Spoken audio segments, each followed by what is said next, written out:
السلام علیکم معزز ناظرین، میں ہوں عبدالباسط اور آپ دیکھ رہے ہیں گلیکسی ٹی وی۔ دجال اکبر کے بارے میں جو احادیث ہیں، ایک بات تو یہ ہے کہ وہ کانا ہوگا ایک آنکھ سے، اور اس کے ماتھے پہ لکھا ہوگا کافر۔ ہر مومن اس کو آسانی سے پڑھے گا، چاہے ان پڑھ ہو یا پڑھ لکھا۔ اس کے ساتھ ساتھ دجال خدائی کا دعویٰ کرے گا، اور اس کی کیا کیا قوتیں ہوں گی یہ بھی نوٹ کر لیجئے۔ مسلم شریف کی روایت ہے کہ پوری دنیا میں ایک ایک بستی کے اندر وہ گھوم جائے گا صرف 40 دنوں میں۔ کیسی سواری ہوگی، ایسی صورت والی سواری ہوگی، اب تو کچھ اندازہ ہے نا ہمیں۔ ہماری فضا میں ہوائی جہاز ظاہر ہے کہ 24 گھنٹوں میں مشرق سے مغرب تک جا سکتے ہیں۔ نمبر 2، اس کے کانوں کے مابین 80 گز یعنی 80 ہاتھ کا فاصلہ ہوگا۔ اس کے گدے کی ایک قدم اور دوسرے قدم کے درمیان ایک دن رات کے سفر کی مسافت ہوگی۔ وہ آواز دے گا، ایسی آواز جس سے مشرق اور مغرب کے درمیان سب لوگ سنیں گے۔ ہو گیا کہ نہیں؟ ٹرمپ کی تقریر آج کل سب سنتے ہیں نا، social media, T V, radio, یعنی کتنے ٹیکنالوجی کے آلات ہیں۔ اس کے لیے تمام دریا اور پوری زمین مسقط کر دی جائے گی، اور وہ جب حکم دے گا آسمان کو تو وہ بارش برسائے گا۔ کوڑی کو ٹھیک کرے گا، یعنی جس پہ کوڑ ہو اس کو بھی ٹھیک کرے گا۔ یہ حضرت عیسیٰ علیہ السلام کے معجزے ہیں۔ دجال ایک آدمی کو 2 ٹکڑوں میں کاٹے گا اور پھر زندہ کر دے گا۔ اس کے ساتھ شیاطین اور جن کے لشکر ہوں گے، اور ان کی صورتیں وہ بنا لے گا لوگوں کے مرے ہوئے ماں باپ جیسی، اور وہ آ کر کہیں گے، دیکھو میں آپ کا باپ نہیں ہوں، جانتے نہیں مجھے، میں تمہارا بھائی نہیں ہوں، پہچانتے نہیں مجھے، ارے میں تمہاری ماں نہیں ہوں، پہچانتے نہیں مجھے، یہ خدا ہے، اس کو سجدہ کرو سجدہ۔ اور ایک بات جو بہت اہم ہے، آج شروع ہو چکی ہے، ویژن کانفرنس، ویژن+5 کانفرنس، اور وہ بھی یونائٹڈ نیشن کے تحت۔ یہ سب دجال کے لیے راہ ہموار کر رہے ہیں۔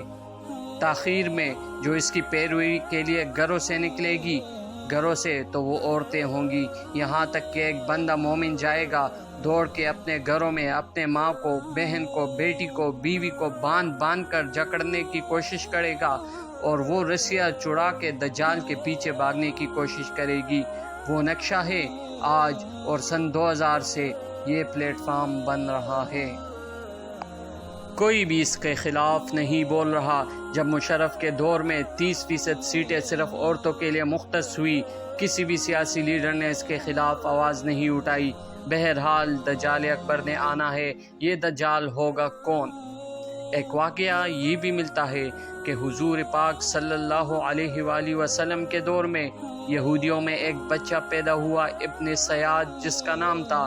اس میں بہت سی صلاحیتیں غیر معمولی قسم کی تھی۔ وہ اپنے پیٹھ پیچھے بھی دیکھ لیتا تھا، وہ سوتا تھا تو اس کا دل نہیں سوتا تھا، اس کے خواص بیدار ہوتے تھے۔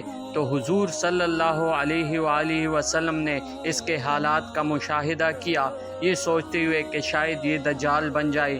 حضرت عمر رضی اللہ تعالیٰ عنہ نے کہا بھی کہ آپ مجھے حکم دے میں اس کی گردن اڑا دوں۔ فرمایا نہیں، اگر یہ وہ ہے تو اسے قتل کریں گے عیسیٰ ابن مریم، تم قتل کرنے والے نہیں ہوں گے، اور اگر وہ یہ نہیں ہے تو خواہ مخواہ ناحق قتل کا الزام تمہارے سر پہ آ جائے گا۔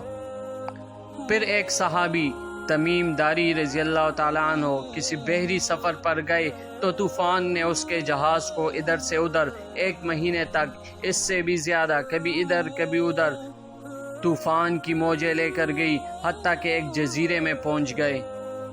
بقول ان کو ایک ایسی مخلوق نظر آ گئی کہ نہ اس کا پتہ چلتا تھا منہ کدھر ہے دم کدھر ہے۔ اس نے کہا کہ اس مرد کے پاس چلو جو دیر میں ہے، وہ تمہاری خبر کا بہت مشتاق ہے۔ تمیم رضی اللہ تعالیٰ عنہ نے کہا کہ جب اس نے مرد کا نام لیا تو ہم اس جانور سے ڈرے کہ کہیں شیطان نہ ہو۔ تمیم رضی اللہ تعالیٰ عنہ نے کہا کہ پھر ہم دوڑتے ہوئے یعنی جلتی دیر میں داخل ہوئے، دیکھا تو وہاں ایک بڑے قد ان کے دونوں ہاتھ گردن کے ساتھ بندھے ہوئے تھے اور دونوں زانوں سے ٹخنوں تک لوہے سے جکڑا ہوا تھا۔ ہم نے کہا اے کمبخت تو کیا چیز ہے؟ اس نے کہا تم میری خبر پر قابو پا گئے ہو، یعنی میرا حال تو تم کو اب معلوم ہو جائے گا۔ تم اپنا حال بتاؤ، تم کون ہو؟ لوگوں نے کہا کہ ہم عرب لوگ ہیں، سمندر میں جہاز میں سوار ہوئے تھے، لیکن جب ہم سوار ہوئے تو سمندر کو جوش میں پایا، پھر 1 مہینے کی مدت تک لہر ہم سے کھیلتی رہی، اور پھر جب ہم اس جزیرے میں آ گئے تو چھوٹی کشتی میں بیٹھ کے جزیرے میں داخل ہوئے۔ پس ہمیں ایک بھاری دم کا اور بہت بالوں والا جانور ملا۔ ہم اس کے بالوں کی کثرت کی وجہ سے اس کا اگلا پچھلا حصہ نہ پہچانے تھے۔ ہم نے اس سے پوچھا کہ اے کمبخت تو کیا چیز ہے؟ اس نے کہا میں جاسوس ہوں۔ ہم نے کہا کہ جاسوس کیا ہے؟ اس نے کہا کہ اس مرد کے پاس چلو جو دیر میں ہے، اور وہ تمہاری خبر کا بہت مشتاق ہے۔ پس ہم تیری طرف دوڑتے ہوئے آئے اور ہم اس سے ڈرے کہ کہیں بھوت پریت نہ ہو۔ پھر اس مرد نے کہا کہ مجھے بیان کے نخلستان کی خبر دو۔ ہم نے کہا تو اس کا کون سا حال پوچھتا ہے؟ اس نے کہا کہ میں اس کے نخلستان کے بارے میں پوچھتا ہوں کہ پھیلتا ہے۔ ہم نے کہا کہ ہاں پھیلتا ہے۔ اس نے کہا خبردار رہو، ان قریب وہ نہ پھیلے گا۔ اس نے کہا مجھے تورستان کے دریا کے بارے میں بتاؤ۔ ہم نے کہا تو اس دریا کا کون سا حال پوچھتا ہے؟ وہ بولا کہ اس میں پانی ہے۔ لوگوں نے کہا اس میں بہت پانی ہے۔ پھر اس نے کہا البتہ اس کا پانی ان قریب ختم ہو جائے گا۔ اور اس نے کہا کہ مجھے زغر کے چشمے کے بارے میں بتاؤ۔ لوگوں نے کہا اس کا کیا حال پوچھتا ہے؟ اس نے کہا اس چشمے میں پانی ہے اور وہاں کے لوگ اس پانی سے کھیتی کرتے ہیں۔ ہم نے کہا ہاں اس میں بہت پانی ہے اور وہاں کے لوگ اس کے پانی سے کھیتی کرتے ہیں۔ اس نے کہا کہ مجھے امین کے پیغمبر کے بارے میں بتاؤ، خبر دو کہ وہ کہاں ہے۔ لوگوں نے کہا کہ وہ مکہ سے نکلے ہیں اور مدینہ میں گئے ہیں۔ اس نے کہا کہ کیا عرب کے لوگ ان سے لڑے؟ ہم نے کہا ہاں۔ اس نے کہا انہوں نے عربیوں کے ساتھ کیا کیا؟ ہم نے کہا کہ وہ اپنے گرد و پیش کے عرب قبیلوں پر غالب ہوئے اور انہوں نے ان کی اطاعت کی۔ اس نے کہا کہ یہ بات ہو چکی ہے۔ ہم نے کہا ہاں۔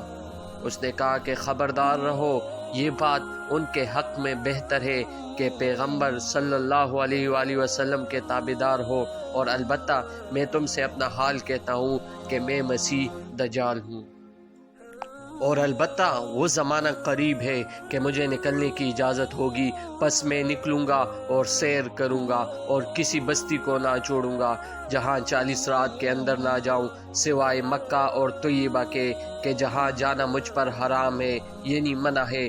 جب میں ان دونوں بستیوں میں سے کسی کے اندر جانا چاہوں گا تو میرے آگے ایک فرشتہ بڑھے گا اور اس کے ہاتھ میں ننگی تلوار ہوگی اور وہ مجھے وہاں جانے سے روک دے گا، اور البتہ اس کے ہر ایک ناکے پر فرشتے ہوں گے جو اس کی چوکیداری کریں گے۔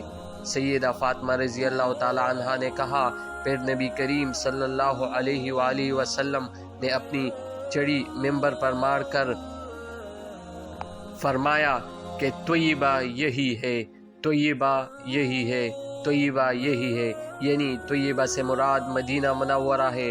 خبردار رہو، بلا میں تم کو اس حال کی خبر دے نہیں چکا ہوں؟ تم اصحاب نے کہا کہ ہاں۔ نبی کریم صلی اللہ علیہ وآلہ وسلم نے فرمایا کہ مجھے تمیم رضی اللہ تعالیٰ عنہ کی بات اچھی لگی جو اس چیز کے مواقف ہوئی جو میں نے تم لوگوں سے دجال اور مدینہ اور مکہ کے حال سے فرما دیا تھا۔ خبردار ہو کہ وہ شام یا یمن کے سمندر میں ہے، نہیں بلکہ وہ مشرق کی طرف ہے، وہ مشرق کی طرف ہے، وہ مشرق کی طرف ہے، مشرق کی طرف بحر ہند ہے، شاید دجال بحر ہند کے کسی جزیرے میں ہو۔